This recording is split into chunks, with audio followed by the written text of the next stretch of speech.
se habían enterado de que él hacía y bautizaba más discípulos que Juan, ¿no?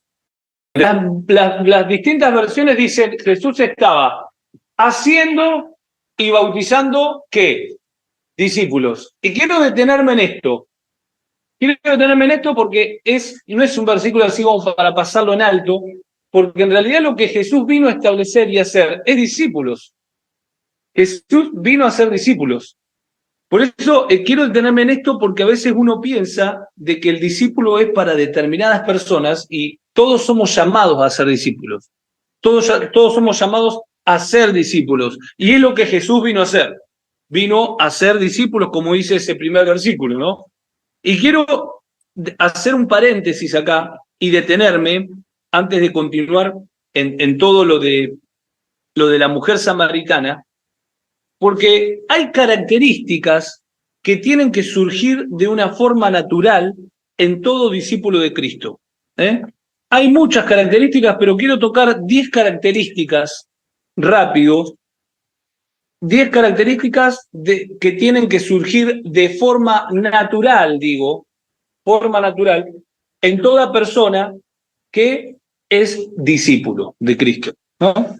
Digo en forma natural porque si esto vos lo llevás a 10 puntos para hacer tal cosa, vos lo vas a estar haciendo y en realidad no te va a dar resultado, porque todo lo que Dios quiere es que de forma natural, por la vida que portamos y la que nos gobierna, podamos manifestar a Cristo, ¿no? No que lo tengamos que hacer para hacer. Yo no hago algo para hacer, yo porque soy hago. Vuelvo a repetir eso. Yo no hago algo para hacer, yo porque soy hago. Vane, ¿estás ahí? Sí. Mateo 5:3. Buscate Mariana. Mariana, Mateo 10:24. ¿Qué más? Diego, Mateo 10:24 al 25. Facundo, Juan 8:31. pero Mateo 10:24 es que le diste a Mariana. A ver, Mariana, ¿cuál te dio vos? Ah, perdón. Entonces, Diego, Juan 8. Juan 8:31. Facundo, Mateo 10:38.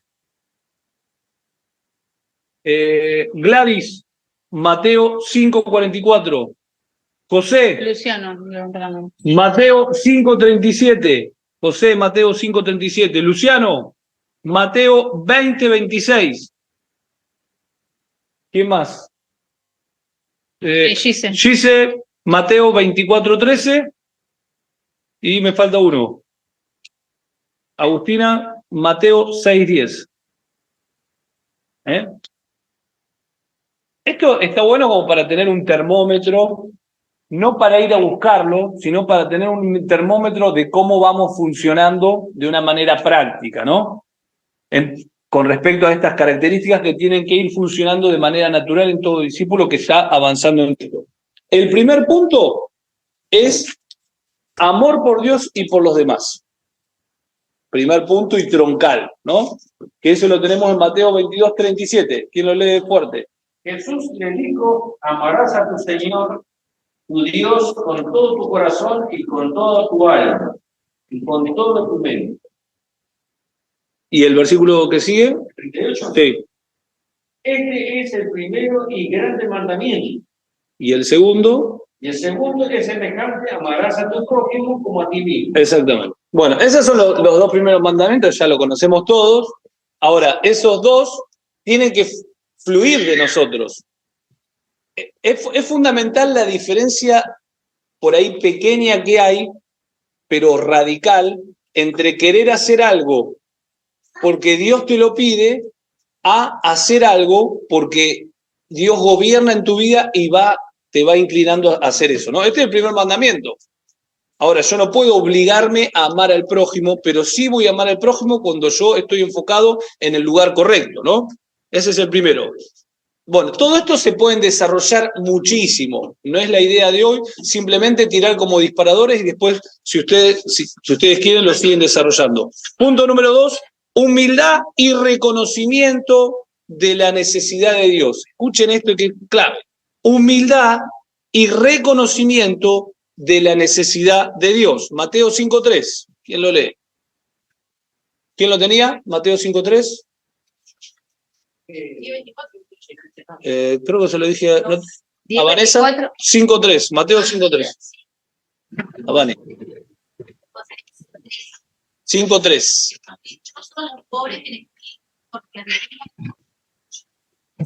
Exactamente. Es decir, ¿a quién le pertenece el reino? ¿Quién forma parte del reino? Los que son pobres en espíritu. Las bienaventuranzas que ya las conocemos. ¿Qué es pobre en espíritu? Es reconocer que necesitas de Dios. Reconocer de que hay una necesidad interna de Dios.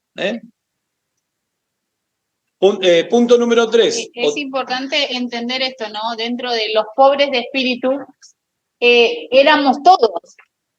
Y lo seguimos siendo. No es que voy a decir, bueno, antes, ahora tenemos a Cristo, pero constantemente necesitamos eso del estar siendo saciados constantemente de Él. No es que yo digo, bueno, a partir de ahora, Cristo empieza a gobernar mi vida y si te he visto no me acuerdo, no me congrego, no leo la Biblia, no paso tiempo con Dios, no lo contemplo en ningún momento, no. Éramos pobres porque estábamos muertos en nuestros delitos y pecados. Hoy tenemos la vida de Cristo, pero esa vida la tenemos que cuidar. Por eso es que Jesús no es que iba pasando y simplemente Él decía algo y nada más. No, Él se encargaba de que el número de personas que sigan siendo alimentados, sean esos discípulos. Exactamente. ¿No? Punto número 3. Disposición para aprender y crecer espiritualmente. Disposición para aprender y crecer espiritualmente. Mateo 10:24, Mariana, lo tenías. Y los esclavos no son superiores a su amo. Bien, 25. Los alumnos deben parecerse a su maestro y los esclavos deben parecerse a su amo. Exactamente. ¿Qué significa ese parecerse? Significa un proceso hacia, es ir hacia eso. Por eso la disposición constante de aprender es una característica de un discípulo.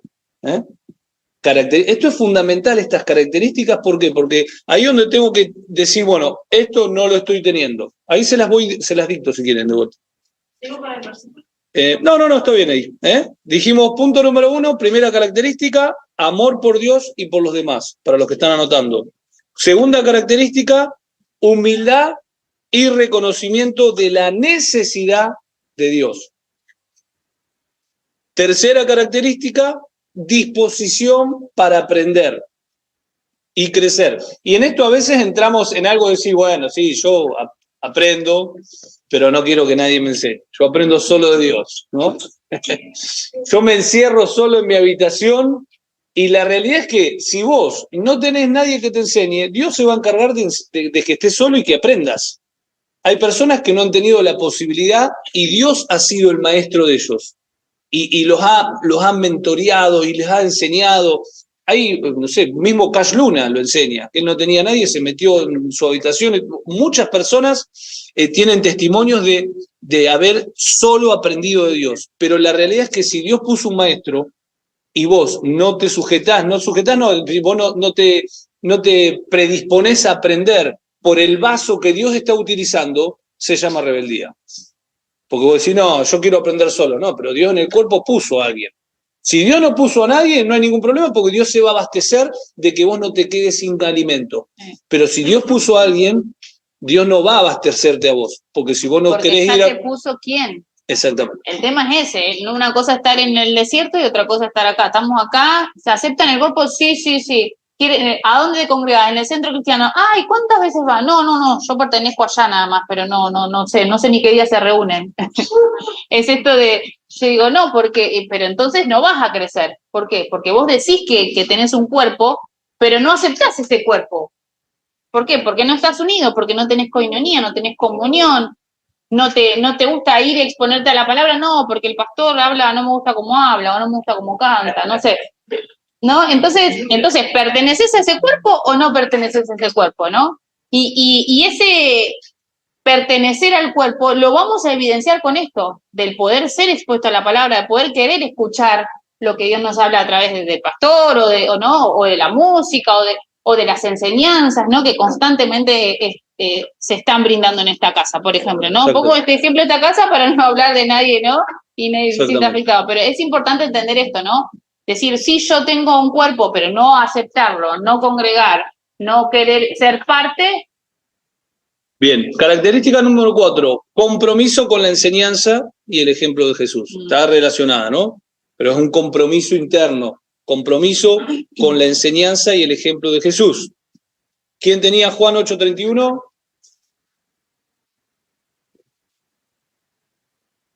Juan 8:31 y 32. Se dirigió entonces a los judíos que habían creído en él. Se mantienen fieles a mis enseñanzas, serán realmente mi espíritu. Bien, perfecto. A ver, creo que sí, a ver, reloj. Serán la verdad y la verdad los hará libres. Exactamente. Fíjense, conocerán la verdad y la verdad los hará libre. ¿Cuándo? En el versículo anterior. Cuando sean expuestas a mis ¿Se enseñanzas. entiende? Es decir, lee de vuelta el 31, digo, bien fuerte. Jesús se dirigió entonces a los judíos que habían creído en él y les dijo: se mantienen fieles a mis enseñanzas, serán realmente mi espíritu. Bien, ¿y cómo hoy aplicamos eso? A ver, los judíos lo aplicaban siendo fieles a las enseñanzas, a las escrituras. ¿Cómo lo aplicamos hoy nosotros? ¿De qué manera? Leyendo la Biblia,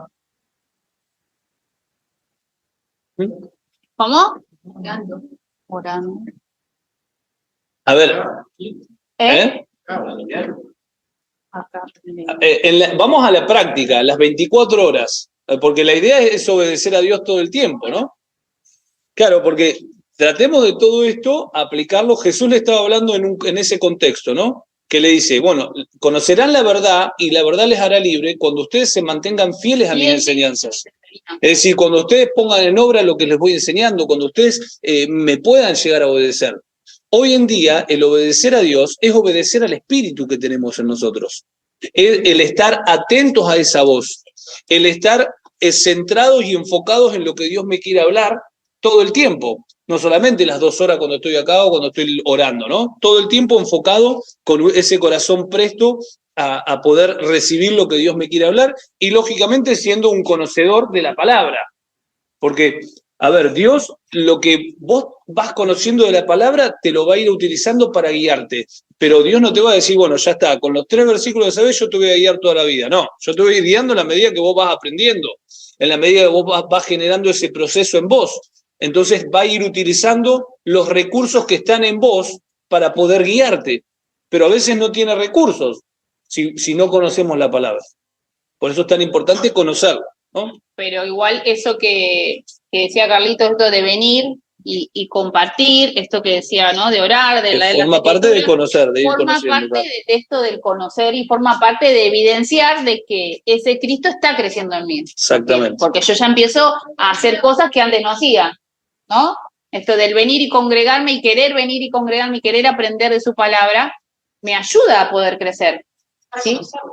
Claro, me ayuda a poder empezar a conocerlo. ¿Para qué? Para poder guardar esas escrituras en mí y poder aplicarlas, ¿no? Y ver que en realidad el darle una leche a alguien no me hace más ni menos, porque una leche se lo puede dar cualquiera a ese alguien que está necesitando una leche. Pero la vida de Cristo, si yo la conozco, se la puedo dar. Le doy la leche y le doy la vida de Cristo. Y ahí va a ser la diferencia.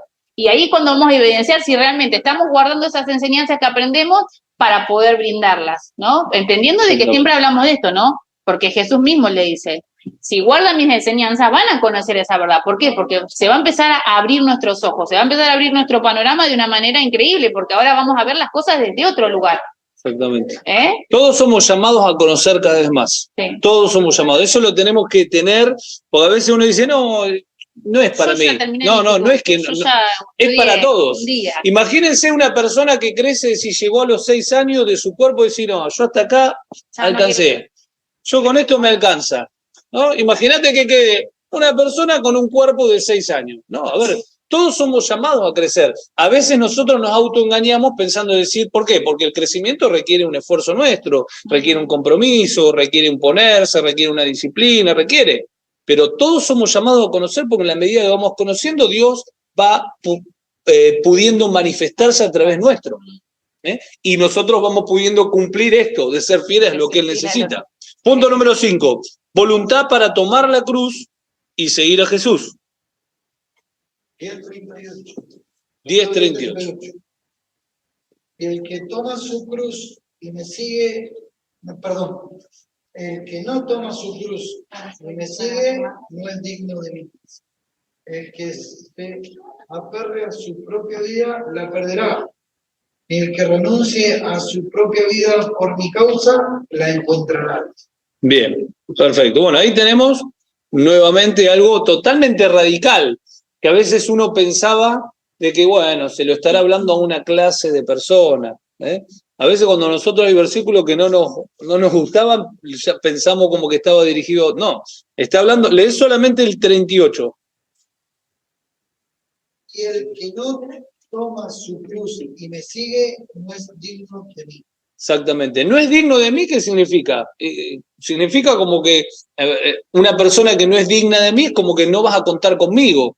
Claro, exactamente. Entonces, y el tomar su cruz, bueno, hay muchísimo para desarrollar en todo esto, ¿no? Pero tomar la cruz en muchas veces es la realidad que a veces nos toca vivir. Es las realidades que a veces uno no las puede cambiar. Y por eso nosotros tenemos que entender y predicar un evangelio real, no un evangelio de flores que no existe. La verdad es la que te hace libre. El evangelio real es el que te hace avanzar, no el evangelio que a veces queremos oír. A pesar de las circunstancias. A ver, ¿cuánto hace que estamos orando nosotros por la salud de Gladys, por ejemplo? No sé, desde que llegué estamos orando, pero Dios todavía no la sanó. Ahora, ¿qué vamos a hacer? Y vamos a seguir orando y vamos a seguir creciendo y vamos a seguir estando establecidos en esta verdad. Y por ahí no la sana nunca. O por ahí sí. Yo voy a decidir creer en que va a ser sanada. Pero eso no va a condicionar mi avance. Eso no va a condicionar el que yo siga siendo fiel y que vaya adelante. Eso es un evangelio real. Un evangelio real, a ver, Pablo... Eso es tomar la cruz, y por eso decía, no es digno de mí. ¿Por qué? Porque uno debe aceptar.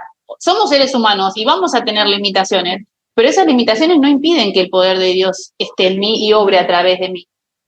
Porque, a ver, es importante entender que yo sin Dios no soy nada, pero Dios sin mí sigue siendo Dios.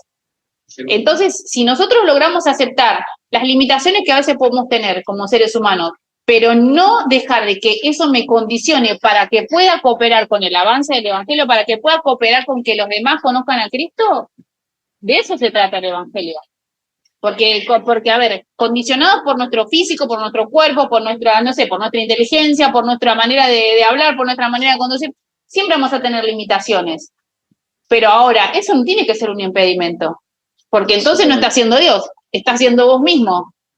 Y la idea no es que seas vos, la idea es que seas Dios a través tuyo, ¿no? Y hay en ese ser digno, en esa dignidad de la que habla Dios, es ese acompañamiento que te va a dar. Vos reconocés que no podés, bueno, yo te ayudo. Vos reconocés que no estás capacitado, bueno, yo lo voy a hacer. Y ahí vamos a ser dignos en ese sentido, del poder contar con esa ayuda cuando reconozcamos que no podemos solo. Bien, punto número 6, o característica número 6.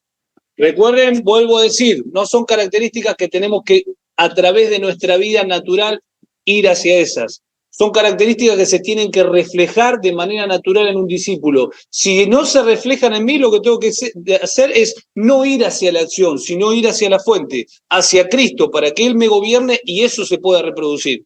Porque esa es la gran diferencia entre estar en un lugar religioso donde se basa en estructuras externas y estar en un lugar donde la vida de Cristo es la que produce las cosas. Cuando la vida de Cristo produce las cosas, ahí hay una permanencia, hay libertad porque hay algo real que se produjo. Cuando lo producimos a través de nosotros, puede durar nada, no puede durar nada. Entonces, y aparte no es agradable delante de Dios. Punto número 6 o característica número 6, perdón y amor hacia los enemigos. Hacia los enemigos. Mateo 5:44, ¿quién lo tenía? Gladys. Pero yo digo, ama a tus enemigos, ora por los que te persiguen. Perfecto, ¿no? Jesús va un paso más allá. ¿Para qué? Para que nosotros podamos a través del amor transformar. Recordemos algo, no podemos transformar nada que amamos. Y Dios quiere que transformemos el mundo. Y en ese mundo está tu enemigo y en ese mundo están las personas que te cuesta amar. Lógicamente que nuestro amor no puede.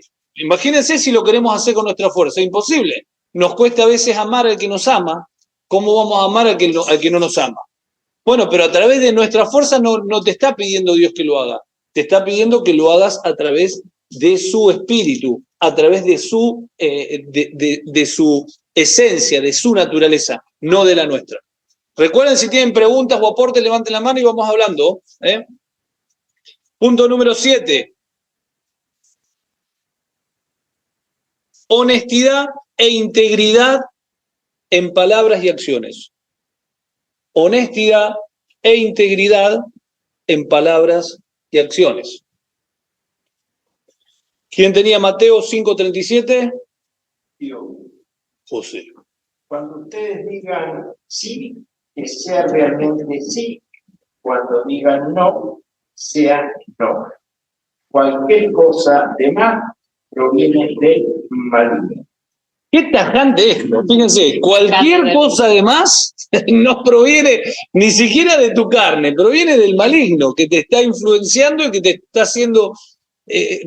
por eso es tan radical Cristo. Es tan radical, por eso dice... volvé a leer de vuelta este versículo, José.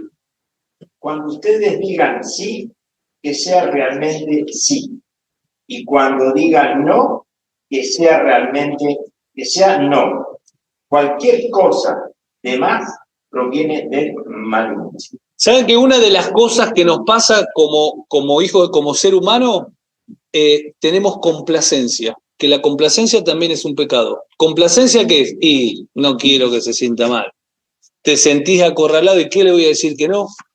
Bueno, dale, después lo vemos. Y ese después lo vemos, que vos ya sabés que no lo vas a cumplir, terminás fallando tu palabra, terminás perjudicándote y perjudicando a la otra. Y perjudicando el testimonio. ¿Por qué? Porque después va a decir, después no va a decir que vos le dijiste después lo vemos. Después va a decir, ese cristiano me dijo que después lo hacía y al final no lo hizo. Ay, pero si le digo que no, se va a enojar. Que se enoje. A ver, yo tengo un compromiso con la verdad y con la palabra, no con las personas. Yo los tengo que amar, pero no tengo que decir lo que la otra persona quiere escuchar. Por eso Jesús nos lleva a un punto de decir que tu sí sea sí, que tu no sea no. ¿Cuál es el problema? ¿Para qué a veces te das vuelta y te terminas enredando en cosas que no? ¿Sí o no? Decilo, declaralo. No puedo ir, no voy. Listo, a otra cosa. ¿No? Es importante esto, ¿no? Entender de que nuestras acciones son intencionales. No son a la deriva. No es que, no, lo hice sin pensar. Una criatura puede hacerlo sin pensar. Pero nosotros ya somos adultos y debemos pensar antes de actuar. Y no solamente por ser adultos, sino por ser hijos de Dios, debemos ir a la fuente de donde tiene que salir esa decisión, ¿no? Porque si yo voy a hacer una cosa, X cosa, no tengo que estar diciendo, bueno, a ver si yo me conviene, si lo pienso, ¿no? Porque cuando nosotros lo pensamos, lo diagramamos desde nuestra inteligencia, no es Dios el que lo está haciendo. Entonces después Dios no lo va a respaldar. Entonces yo digo que sí, lo hago y después me canso. Y lo dejo de hacer, me perjudico al otro que dejo colgado. ¿Por qué? Porque en realidad, ¿de dónde nació esa decisión? Entonces, entender que el motor de nuestras acciones debe ser siempre Cristo.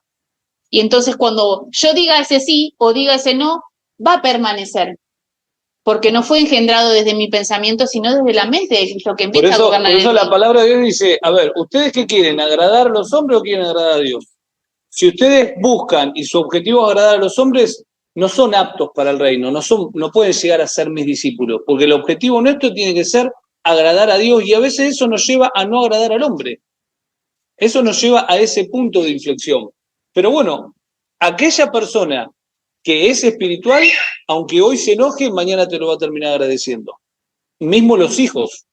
¿Cuántas veces pasan que hijos, y yo lo tengo en mi casa con mi hermano, decir que no estamos en vivo, lo puedo decir, gracias amiguito, que hasta el día de hoy mi hermano menor le sigue reprochando, y mi hermana también, a mis viejos que no lo obligaron a estudiar, que le dieron a elegir que haga lo que quiera, y el argumento que ellos dicen, ¿cómo le vas a dar a elegir a un adolescente que no sabe ni lo que quería, que estaba metido en cualquier cosa? Vos me tendrías que haber obligado, le dicen, ¿no? A ver, es un argumento muy racional. Lógicamente, cuando pasa el tiempo, pasa eso, ¿no? Por eso el compromiso nuestro es con la verdad, no es con las personas para que uno pueda congraciarse. Punto número 8, característica número 8.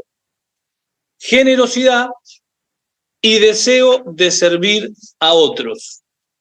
Generosidad y deseo de servir a otros. Mateo 20. Son características que tienen que estar en un discípulo. Y esto es un termómetro espiritual clave. Porque toda persona que va avanzando empieza a tener una vida generosa en todo sentido y quiere servir. Mateo 20, 26 al 28, ¿quién la tenía? Ustedes no debe ser así. Al contrario, quiera hacerse grande ante ustedes, tendrá que ser su servidor. El que quiera ser el primero, deberá ser el esclavo de los demás. Así como el Hijo del Hombre no vino para que le sirvan, no para servir y para dar su vida al rescate común. Perfecto. Qué tremendo, ¿no? Qué verdad. Léelo una vez más, por favor. Analicemos. Pero entre ustedes no tiene que ser así. Entre ustedes, ¿a quién le está hablando? ¿Se acuerdan ese contexto? Que está hablando a los discípulos. Los discípulos. Le está hablando a los discípulos y nos está hablando a nosotros, como iglesia, que somos los discípulos de él, ¿no? Entre ustedes no debe ser así, ¿no? ¿Qué más? Al contrario, el que quiera hacerse grande entre ustedes deberá ser su servidor. Y el que quiera ser el primero deberá ser el esclavo de los demás. Exactamente. Ahora, perdón que te interrumpa. Esto, vuelvo a decir, tiene que nacer, porque lo hemos visto mucho en la religiosidad, que viene, no sé, el papa y te lava los pies. ¿Por qué? Porque tiene que... O viene el pastor y sirve, no, porque yo quiero ser... Pero ¿cómo está tu corazón? ¿De qué sirve de que yo te sirva si yo... Claro, tiene que ser algo interno. Mismo, ¿no? ¿De dónde nace lo que hago? Es decir, eso es lo que tiene que nacer, el hecho de decir, no, yo quiero que ustedes estén bien, no sé, en pequeños detalles, no sé, bueno, no quiero ser autorreferente, pero hoy, por ejemplo, yo cada vez que vengo trato de que estén los termos ahí, porque me encanta verlos, y no dice, pero vamos, ¿por qué? Porque tenía que ayudarme a ordenar. Y ella me dice, que acostumbrarlo.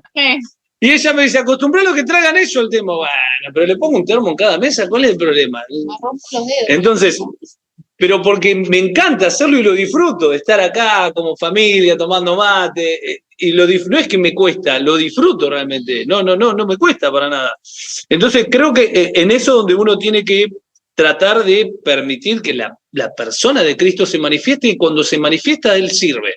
Cristo no sirvió por decir, bueno, tengo que servir a mi No me queda otra. No me queda otra. Es lo disfrutaba. interesante esto, ¿no? Porque cuando esa vida empieza a hacerse carne en nosotros, se empieza a evidenciar, ¿no? Y ya no me pesa, no me cuesta, ¿no? Y esto que hablábamos recién de dónde nace y hacia dónde quiero ir yo, qué estoy dispuesto a dejar para eso, ¿no?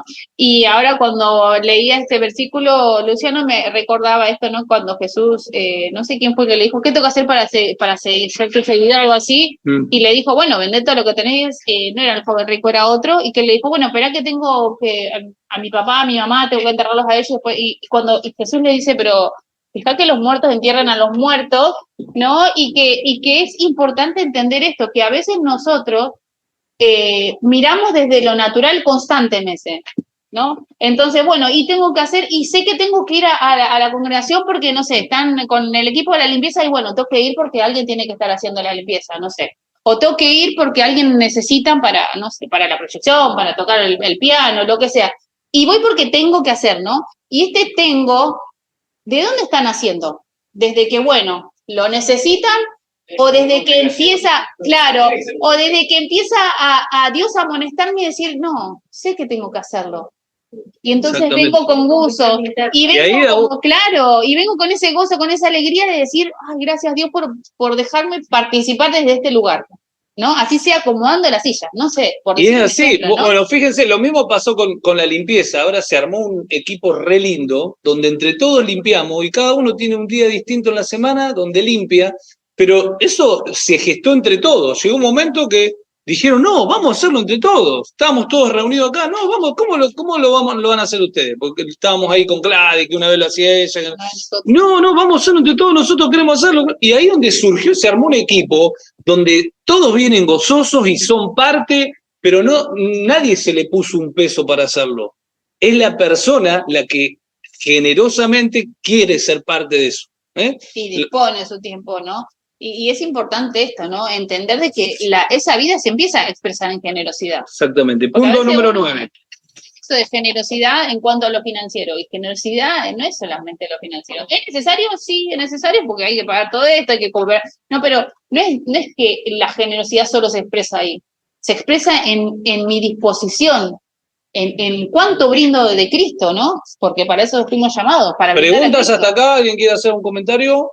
¿Venimos bien? Bueno. Característica número 9, paciencia y perseverancia en la fe. Paciencia y perseverancia en la fe. La paciencia es lo que a veces me falta. Paciencia y perseverancia. Hay algo interesante que estuvimos estudiando en el instituto, que es la fe, ¿no? Que es la fe inicial, la fe, la santísima fe y la fe sacrificial, ¿no? Las tres clases de fe, que en realidad es una sola fe que va generando una madurez y se termina mostrando a través de acciones, ¿no? Es decir, una fe. Como que es lo mismo, pero en el proceso ese de maduración, ¿no? Por eso Santiago va a los tobillos y te dice, escuchame una cosa, vamos a los bifes, claro.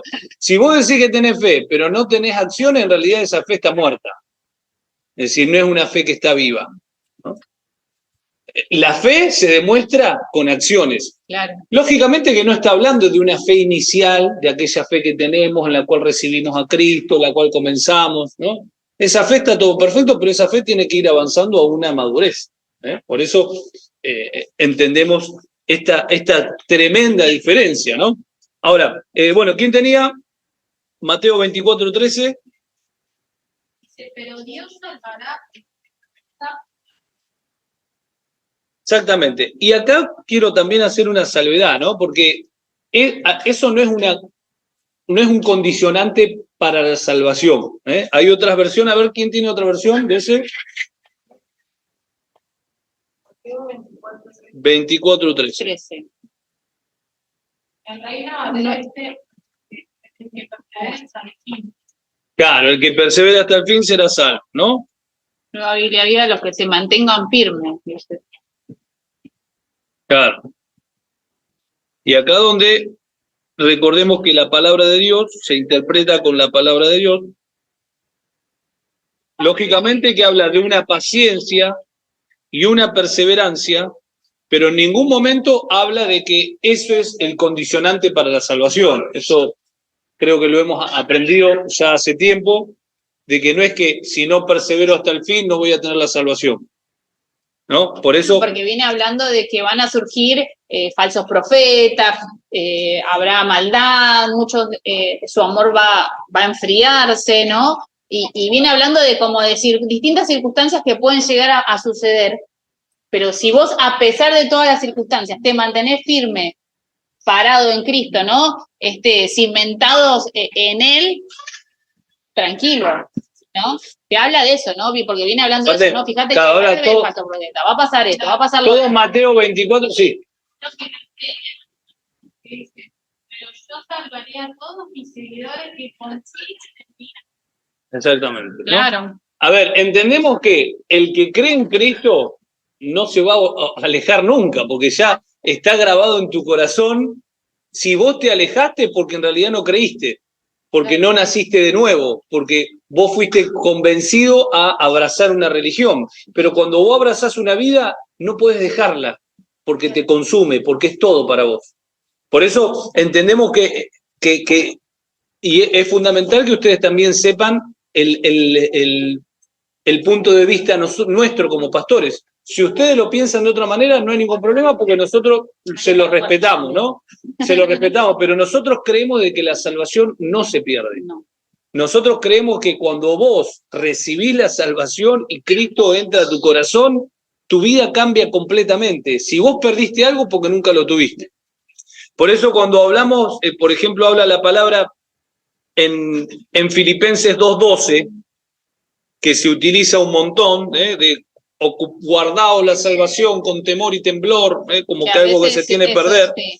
En Filipenses 2:12 NBI dice, así que mis queridos hermanos, como han obedecido siempre, no solo en mi presencia, sino mucho más ahora en mi ausencia, lleven a cabo su salvación con temor y temblor.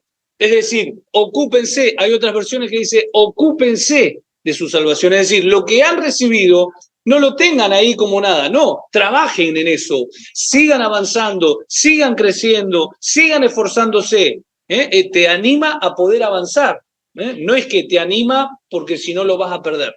No, que pase como los talentos. Exactamente. Bueno, el punto número 10, deseo de vivir según la voluntad de Dios. Deseo de vivir según la voluntad de Dios, Mateo 6:10. Venga tu reino, hágase. Exactamente, ¿no? Era la oración del Padre Nuestro. Y bueno, y cuando hablamos de la voluntad de Dios, la palabra en el Nuevo Testamento está minado de hacer su voluntad, ¿no? Cristo siempre vino a decir justamente hacer la voluntad de Él y no la que nos envió. Y vamos a leer también en este capítulo de que la voluntad de Dios es la que se constituye en nuestro alimento, pero ya vamos a llegar a eso. Ahora vamos a Juan, a volver a Juan. Esto era como un disparador que sabía me iba a llevar un poquito de tiempo, pero quería tocarlo, por eso sabía que no íbamos por ir a llegar mucho. Sí. Después te los paso todos, si querés, lo tengo todos anotados. Bien, vamos con entonces, versículo número 2. Después se los paso, si querés. Se los paso todos, no hay ningún problema. Bien, entonces, continuamos. Continuamos con Juan 4. Juan 4 dice, en el camino, recuerden que Jesús, esto salió del disparador de que Jesús estaba haciendo discípulos. Como los fariseos se enteraron de que él estaba haciendo discípulos bautizando, se fue.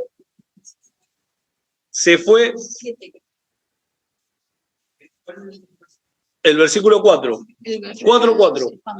4:4. Juan 4:4, a partir de ahí.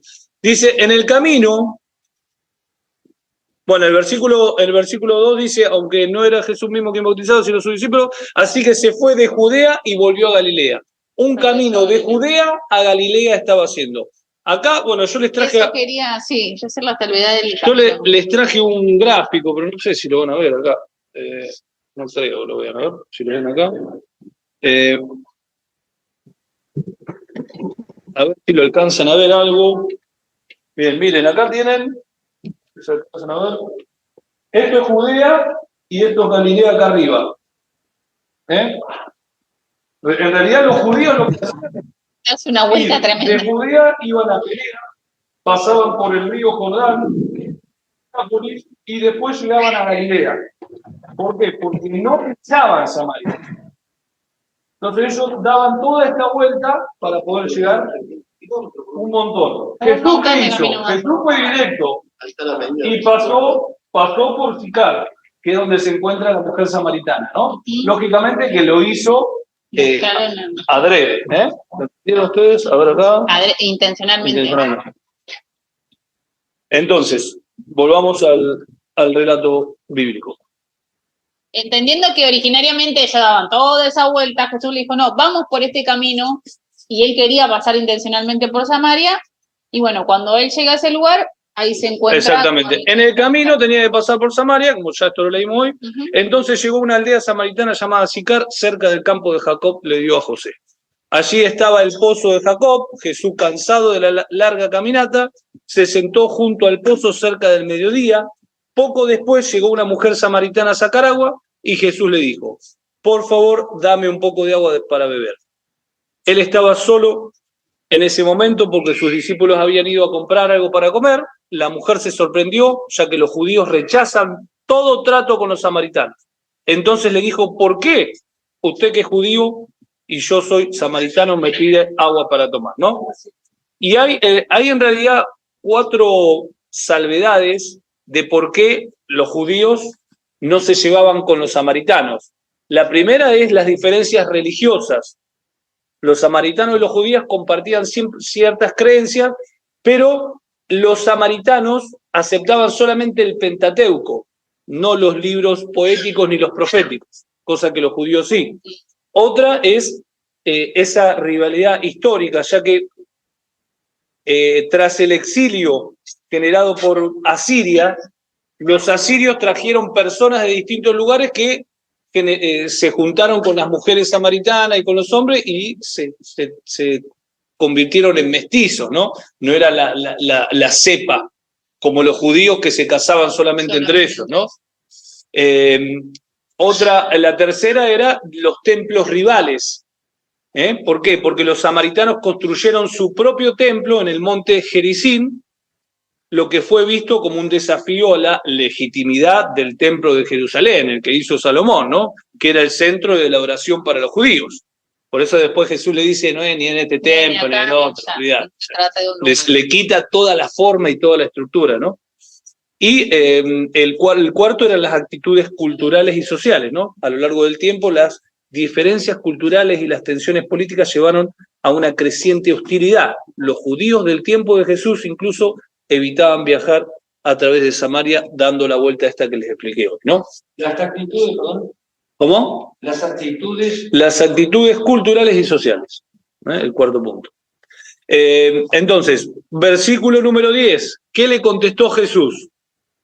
Y esto es tremendo lo que le dice, ¿no? Le dice, si tan solo supieras el regalo que Dios tiene para ti y con quién estás hablando, vos mismo le pedirías y te daría agua viva.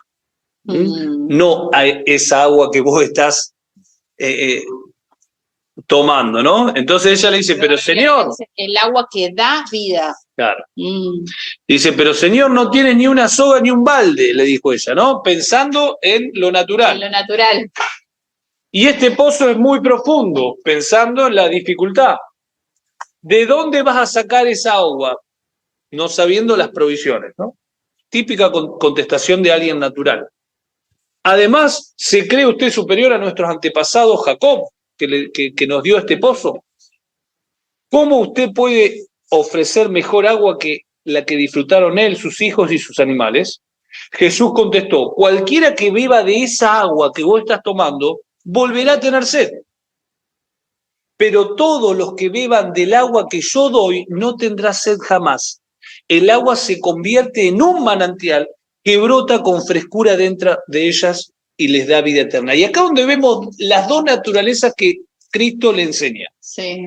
Cristo le enseña dos naturalezas y le dice, en lo natural siempre va a ser todo insaciable. Todo lo que vos te satisfaga en lo natural, vas a volver a tener hambre todo el tiempo. Y va a ser siempre de afuera hacia adentro. Mientras que en lo espiritual es completamente distinto. Porque una vez que Dios entra a tu vida, vos ya no necesitas que venga de afuera hacia adentro. Al contrario, es de adentro hacia afuera. Es completamente distinto, ¿no? Por eso es fundamental esta diferencia tan notoria que muestra, y es la que nosotros tenemos que entender de cómo estamos formados, ¿no? Pudiendo ver esto, ¿no? Este conflicto entre lo eterno y lo temporal que constantemente se da, ¿no?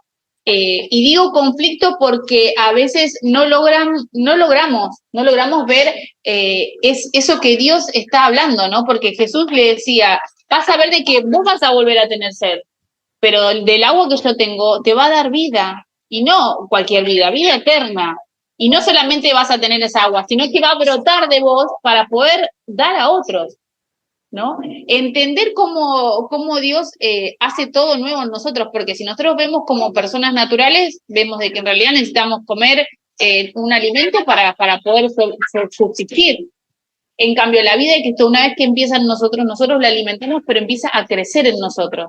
Y no crece para que yo simplemente sea feliz, para que yo esté bien, para que yo, cuando soy nuevito, en el que digo, bueno, Dios necesito esto, Dios necesito lo otro. Cuando esa vida empieza a brotar en mí, yo empiezo a dar. Por eso es importante entender esto de que hablaba recién el pastor respecto del ser discípulo de Dios, de ser esa persona en la que en mí empieza a brotar la generosidad del poder ayudar al otro, del poder brindar a Cristo, ¿no? Que empieza a brotar en mí ese hambre por querer conocerlo más, ¿no? Empieza a brotar de mí, ¿no? Todo eso, ¿no? Y entender de que ya no se trata de lo que yo quiero, sino de lo que Cristo quiere a través de mi vida. Entonces ya no empiezo a vivir mi vida, ¿no? Como dice Corintios, no, sino por aquel que murió por mí y Sí, que se entregó por mí para que yo y pueda acá es hacer las fundamental cosas, ¿no? porque Jesús dice, el que beba de ese agua no volverá a tenerse, es decir, no va a tener que beber de nuevo. No. Va a beber una sola vez. ¿Por qué? Porque la salvación se efectúa una sola vez. El Espíritu Santo, porque ahora vamos a ver que está hablando del Espíritu Santo, lo recibís una sola vez. Por eso la palabra de Dios en ningún momento habla de una continuidad de llenado. En ningún momento dice, ser lleno del Espíritu, pero no, tratá de llenar, andar todas las semanas, dice, no, es un momento. Habla de una gobernabilidad, no habla de un llenado constante. Por eso cuando nosotros hablamos o pensamos de que Dios te tiene que llenar, no, Dios te tiene que gobernar. Ajá. Dios tiene que empezar, yo tengo que enfocarme en Él. Él ya está en mí, porque ahí es donde nos mal enfocamos y estamos yendo en contra de la palabra de Dios. Ahora, es fundamental entender cómo funcionan las dos naturalezas. Eclesiastés 1:8 dice, todo es tan tedioso, imposible de describir, no importa cuánto veamos, nunca quedamos satisfechos, no importa cuánto oigamos, nada nos tiene contentos. No importa cuánto, y lo está hablando el rey Salomón en Eclesiastés, que sabemos ese libro que todo lo que significa, ¿no? Pero qué tremendo esto, ¿no? Por eso esto está relacionado a Juan 7:37, que Jesús después lo desarrolla, ¿no? Juan 7:37, mismo libro un poco más adelante, pero se los voy a leer para que entiendan el contexto de lo que Dios está hablando acá. Dice, en el último día, el día más solemne de la fiesta, Jesús se puso de pie y exclamó, si alguno tiene sed, venga a mí y beba. Era lo mismo que le estaba diciendo a la mujer samaritana. Y de aquel que cree en mí, como dice la Escritura, de su interior brotarán ríos de agua viva. Brotarán hacia afuera, ¿no? Con esto, versículo 39, con esto se refería al Espíritu Santo que habrían de recibir más tarde los que creyeran en él. Hasta ese momento el Espíritu no había sido dado porque Jesús no había sido glorificado todavía. El Espíritu Santo en el tiempo de Jesús estaba solamente sobre Cristo. Cuando Cristo muere, resucita, ahí donde envía el Espíritu Santo y ahí donde se cumple esta palabra que de su interior correrán ríos de agua viva, ¿no? Pero qué tremendo este versículo, ¿no? Porque Jesús le dice, esa agua se convierte en un manantial que brota. Y la palabra convertir es clave, porque el significado de convertir es hacer que alguien o algo se transforme en algo distinto de lo que era. Por eso entendemos de los procesos. Entendemos de que cuando vos sos sumergido en Cristo, entrás en un proceso donde eso que vos tenés en esa vida se empieza a convertir en un manantial. No es que vos recibís un manantial. Se convertirá en un manantial. Significa que para llegar al manantial tiene que haber un proceso. No es de un día para el otro. Vos tenés la vida, pero para llegar a ese manantial tenés que pasar por un proceso, ¿no? Clave ese versículo. El que tiene sed, venga a mí y beba. Y acá es fundamental, porque dice, el que tiene sed. Nadie puede alimentarse de Cristo si no tiene sed. No tiene sed. Si vos no, a ver, no prediquemos a personas que no tienen sed, porque te vas a terminar hastiando. Si hay personas que no tienen sed, preferible esa energía usarla en otro. Orá si querés por esa persona. Pero si no tiene sed, te va a hacer perder tiempo. El que tenga sed, que venga a mí, dice Cristo, y que beba. El beber es lo último. Tener sed. ir a Cristo y beber. Es justamente un proceso fundamental de poder entender. Y una vez que esa vida esté en nosotros, se va a convertir en ese manantial que va a poder brindarlo a todo aquel que se acerca a nosotros, ¿no? Y acá la mujer, ¿y qué le contesta la mujer a todo esto? Pero, por favor, Señor, le dijo la mujer, versículo 15, dame de esa agua, así nunca más volveré a tener sed y no tendré que venir acá a sacar agua. Fíjense lo ilógico de ella, pensaba de que le iba a dar un agua, que la iba a tomar y que iba a hacer que nunca más tenga que ir al pozo a tomar. Hay toda una historia de la mujer samaritana que iba en un horario donde no se encontraba el horario con los también demás, sí. que era despreciada de su propio pueblo por la realidad que había tenido con los maridos, entonces ni los propios pueblos la querían. Ahora Dios la elige para que sea una mujer en la cual transforme toda una ciudad. Una mujer totalmente incapacitada, una mujer que no tenía instituto bíblico, una mujer pero tenía sed. Por eso el contexto de la sed es clave en todo esto. El contexto de tener hambre es clave. El contexto de estar en esa posición es fundamental para uno poder recibir. No hay nada que pueda condicionarnos para poder brindar a Cristo. Esto que hablábamos al principio, de que a veces van a haber circunstancias y condicionantes nuestros, físicos, mentales, emocionales, de lo que sea. Pero nada va a condicionar el mover de Dios si nosotros tenemos esa sed para que esa agua que entra a nosotros, esa vida que entra a nosotros, empiece a convertirse en un manantial, que empiece a brotar. Pero la única manera que surja esa transformación en nosotros es cuando Cristo viene a nosotros y nosotros estamos dispuestos a que Él transforme lo que tenga que transformar y tenga que cambiar lo que tenga que cambiar, ¿no? Y no, esto sí, esto no, porque no. Que si tienes que hacerme de nuevo, que me haga de nuevo, ¿no? Como dice el ejemplo del alfarero, que si me tienes que romper con todo lo que soy y ser una nueva persona, y tengo que serlo. Exactamente. Porque a veces nos limitamos, no, queremos que Dios haga a través de nosotros, pero no estamos dispuestos a brindar nada de nuestra parte, o ser transformados en donde Dios quiere transformarnos. Porque a veces nos paramos en lo que nosotros sabemos, decimos, no, pero si yo sé que puedo hacerlo desde tal lugar, ¿no? Entonces. ¿Puedo aportar algo? A mí, mientras leí hoy la vacación, me llama la atención el versículo, ya lo leyeron, el 11 empieza Señor, el 15 empieza con Señor, y el 19 empieza con Señor. No le dice, sos si no lo reconoce, en el primer lugar como Señor. Y automáticamente, o sea, le obedece. Tremendo. O sea, porque una cosa es reconocer a Cristo como nuestro Salvador. Cuando es nuestro Salvador no tenemos ningún compromiso. O sea, ahora, cuando reconocemos a Cristo como el Señor, ponemos a su servicio. Claro. Y eso es eso es fundamental. Ni hablar. Bueno, pero eso está totalmente relacionado a la revelación del amor del Padre. Cuando nosotros, a medida que crecemos y vamos conociendo el amor del Padre, voluntariamente nos sometemos a ese Señor, porque confiamos plenamente en los brazos de nuestro Padre. Nosotros no lo aceptamos como Señor muchas veces porque descreemos, porque todavía no hemos sido transformados ni se ha experimentado en nosotros esa confianza plena de saber, Cristo es mi Señor, todo lo que me pida se lo voy a dar porque sé que todo lo que me va a pedir es de mi ganancia, es para mi ganancia, aun cuando me pida cosas que me cuesten, sé que si me lo está pidiendo es por amor. Entonces, pero esa transformación va en relación a poder revelarse el amor del Padre en cada uno de nosotros. Eso es fundamental, ¿no? Ni hablar. Es llegar a eso, ¿no? Llegar a poder reconocerlo como nuestro Señor. Bueno, muy bien. Uy, ahora viene la mejor parte, ¿no? Me estaba apurando porque quería llegar ahora que viene lo mejor, pero ya se pasó la hora porque usted habla mucho. Tremendo, ¿cómo habla? Bueno, dice, Jesús, ya son y 20, ¿no? Jesús le dijo, ve, trae a tu esposo. No tengo esposo, reprendió la mujer. Estoy en el versículo 17. Es cierto, dijo Jesús, no tienes esposo, porque has tenido 5 esposos y ni siquiera estás casada con el hombre que ahora vive.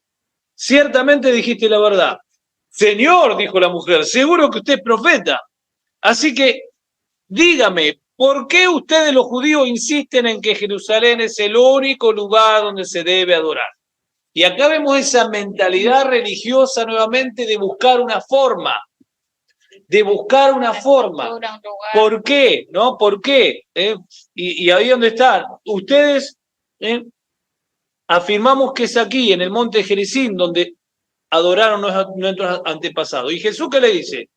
Créeme, querida mujer, que se acerca el tiempo en que no tendrá importancia, la versión NTV dice, en que no tendrá importancia si se adora al Padre en este monte o en Jerusalén. Porque ustedes los samaritanos saben muy poco acerca de aquel a quien adoran, mientras que nosotros los judíos conocemos bien a quienes adoramos porque la salvación viene de nosotros. Y acá, donde Cristo los lleva a otro lugar, es decir, a ver, no importa el modelo, no importa la forma, importa conocer a aquel que le dio forma a todo. Por eso dice, no tendrá importancia si se adora en Jerusalén o en Jerusalén. Lo que realmente importa es saber a quién adoramos, ¿no? Ahí le cambió el enfoque completamente y la introduce en lo que ahora estamos viviendo en este tiempo de libertad, ¿no? Por eso dice, pero se acerca el tiempo. De hecho, ha llegado ya cuando los verdaderos adoradores adorarán al Padre en espíritu y en verdad.